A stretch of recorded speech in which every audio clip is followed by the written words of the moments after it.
The year was 2027. Advances in biotechnology were helping people improve their physical and mental abilities to an amazing degree. Provided, of course, they had enough money. A new breed of people was emerging, half human, half machine. And in Detroit at least, not everyone was happy to see it. I'd just landed a job as head of security at Sarif Industries, a cutting-edge biotech firm. David Sarif himself handpicked me for the job, said he needed me to keep his people safe. My ex, Megan Reed, was one of them. Brilliant neuroscientist, Megan had found a way to make augmentation safe and affordable for everyone.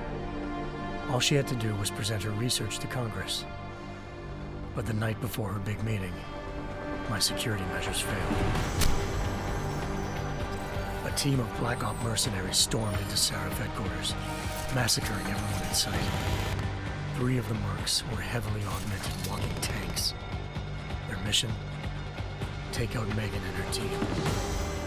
I tried to stop them, but their leader tossed me through a plate glass wall. Last thing I heard as his bullets slammed into my brain was Megan's dying scream. I should have died with her. Only I didn't. High-end military-grade enhancements saved my life. The best augmentation Sarif's money could buy. It took me half a year to get a feel for her. Should have taken longer. But 6 months into my recovery, Sarif Industries was attacked again. This time, by a radical group of pro-human purists. Violent, militant, and fanatically opposed to human augmentation. They claimed to be members of Humanity Front, a non-profit organization that wanted the UN to limit biotechnology research. The thugs broke into Sarif's factory and found machinists working overtime on a top-secret military augment called the Typhoon. Sarif sent me to retrieve it, and when I did, I found one of the so-called purists next to it, wired with cerebral implants, trying to download its classified specs. Obviously, something more was going on. The AUG killed himself before I could question him. Sarif ordered me to dig deeper, so with the help of Frank Pritchard, Sarif's head of cybersecurity, I did. Turns out a second hacker had been controlling the AUG's actions from somewhere off-site. Pritchard and I tracked his signal to a secret FEMA internment camp in Detroit. The Black Op mercenaries were there. The same mercs who'd left me for dead 6 months before. Figured they'd try again when they saw me.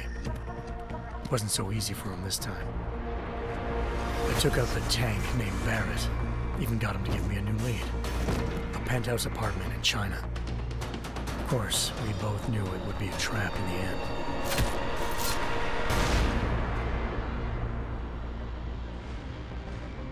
Hengsha Island, China.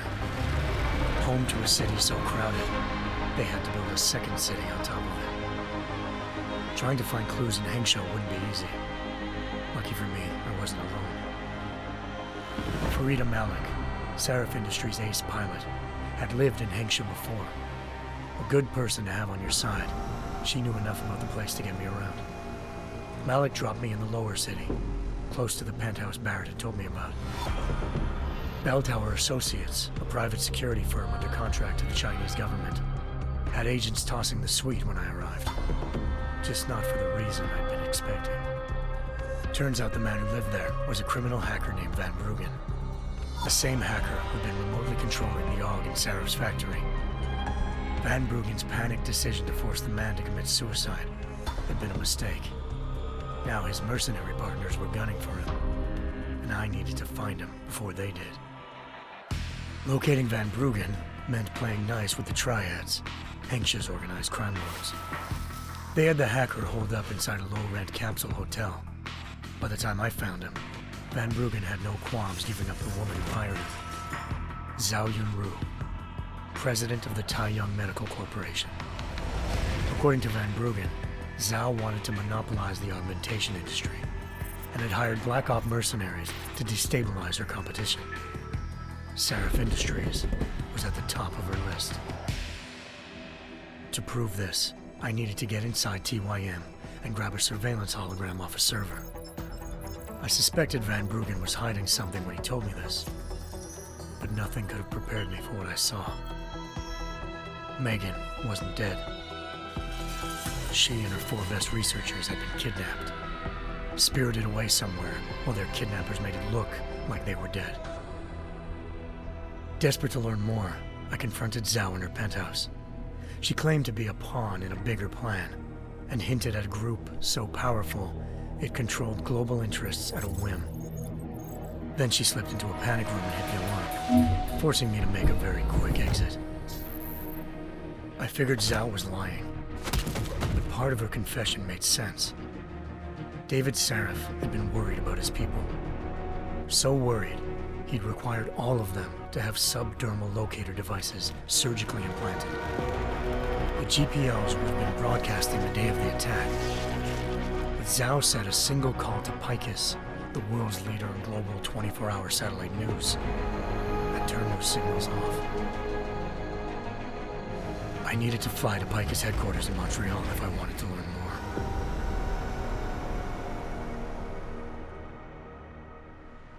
Eliza Cassan, Picus Communications' First Lady of News.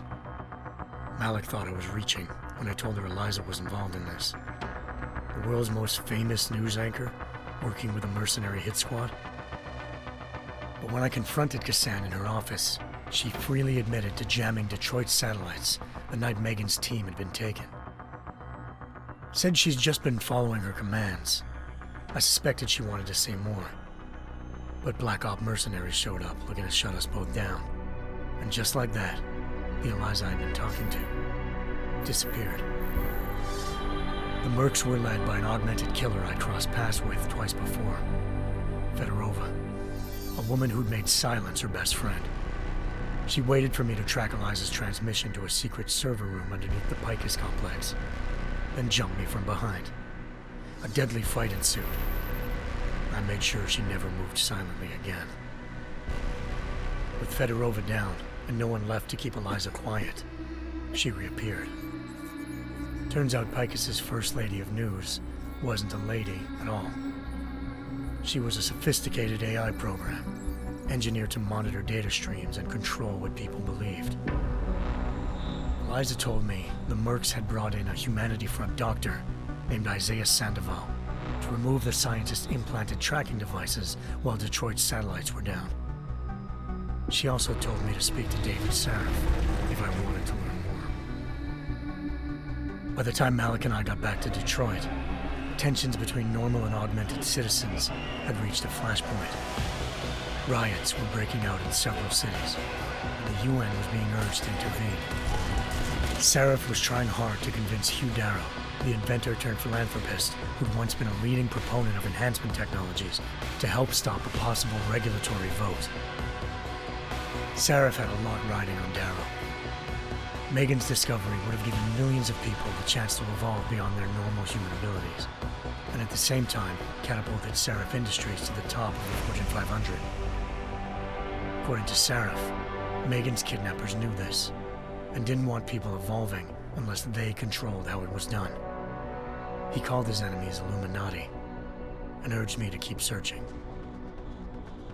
Determined to do so, I tracked down Sandoval via America's most outspoken augmentation opponent, Bill Taggart, Sandoval's boss and founder of Humanity Front. Sandoval admitted to operating on Megan's team when I confronted him, but said he hadn't removed their GPLs.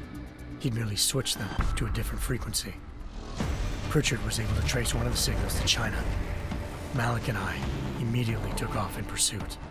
Unfortunately, the Illuminati were one step ahead.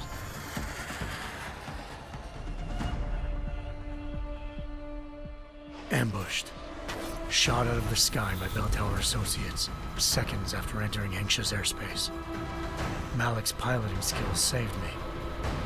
After a tense and bitter struggle, I escaped into Lower Hengsha. The tracking signal I was following led straight to the Triads, or more specifically, to the augmented arm of Tong Si-hung, leader of a gang of augmentation harvesters. Tong said they'd taken the arm off a corpse, which Bell Tower had left at their door, meaning at least one of Seraph's scientists was dead. Maybe not the rest of them, though. Tong pointed me to a port used for human trafficking and helped me slip aboard a Bell Tower ship. It was sailing to Rifleman Bank Station, a military base in the South China Sea. Bell Tower was holding kidnapped civilians as prisoners there, and using them to perfect the Hyron Project, a human-computer interface that left most of its test subjects dead. My search for Megan would have ended then, if not for a mysterious ally named Quinn. In exchange for my help exposing Bell Tower, he slipped me aboard a second ship headed to Singapore, and an Illuminati-run biotech facility called Omega Ranch. 3 of Seraph's scientists were there, forced by their captors to create a technology capable of remotely shutting down augmented abilities. Thanks to an emergency recall notice issued by the World Health Organization, millions of people all over the world already had the biochip installed. With the help of the scientists, I tracked Megan to a private section of the ranch. There, I ran into Yaron Namir, the walking tank who'd put a bullet in my brain the first time we met. He'd teamed up with Zhao and was hoping to catch me off guard. Their little ambush didn't work.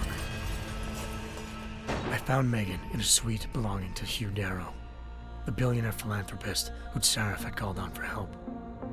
Darrow had convinced her to go along with the biochip plan by promising to sabotage the tech. As she was explaining this, Darrow appeared in a global broadcast, telling the world that augmentations would be the death of mankind. Then he activated the biochips to prove his point. All over the world, augmented people flew into a killing frenzy. Darrow had betrayed everyone, and it was up to me to set things right. To do it, I had to reach Panchaea, a massive installation in the Arctic Ocean. As I raced through corridors built by an all-augmented workforce, I saw death and destruction firsthand. By the time I shut down Darrow's broadcast, I knew the damage he'd done. Still, humanity's future remained unclear. How would the world react to this sabotage? Would people ever regain their faith in augmentations again? What would be the Illuminati's next move? Only time could give us the answers.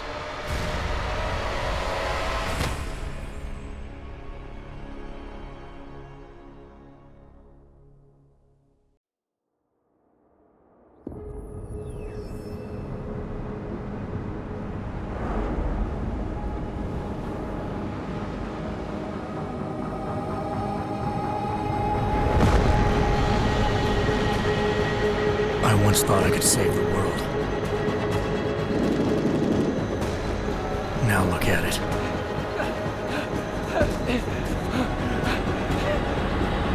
In yet another augmented terror attack, 251 passengers aboard Sister Airlines Flight 451 were killed when an augmented passenger broke into the plane's cockpit and ruthlessly butchered its flight crew.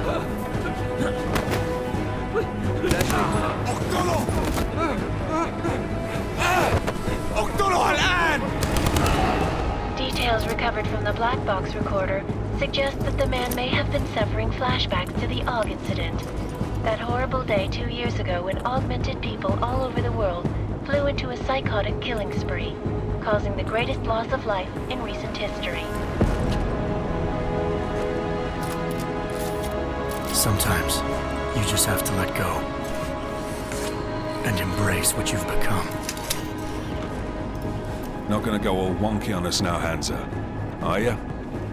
Well, if I do, McCready, I guarantee you'll never see it coming.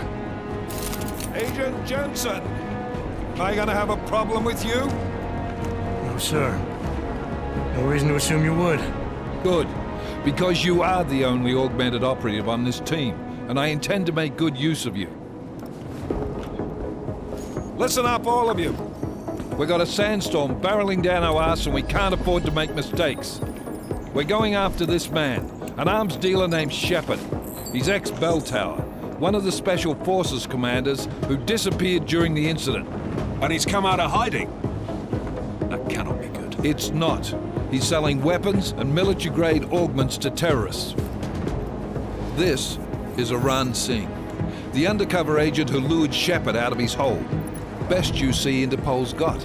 For 3 years he's worked hard to get in tight with the Jinn, an Iraqi smuggling cartel that's infected the Eastern Hemisphere like a plague. Last week, our arms dealer sent a message to the Jinn, offering to sell them a shitload of black market merchandise dirt cheap. They told Singh to handle the buy. They're not gonna like it when Interpol disrupts their party. Is Singh's cover really that good? It is right now. We need to keep it that way. This is where the deal's going down.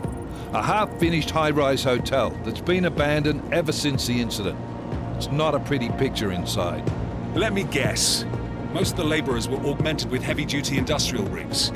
So when the incident hit, and they all went schizo, things got gruesome real fast. And no one, except for some homeless junkies, have been inside the place ever since.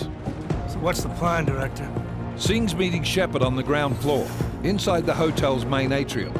He sent the bulk of his Jinn crew to the penthouse levels to secure a vantage point. I want McCready's team to take up positions overlooking the atrium and make the arrest. Jensen, you're going in solo from the roof. My objectives? Keep the Jinn from joining the party. As far as we can tell, only one route connects the atrium to the penthouse level, a halfway decent elevator shaft. Here. I want you to block access to it. Fine. Just cut me loose. Do you plan on relying solely on your augments for this one? I'd recommend taking a little hardware, just to be sure.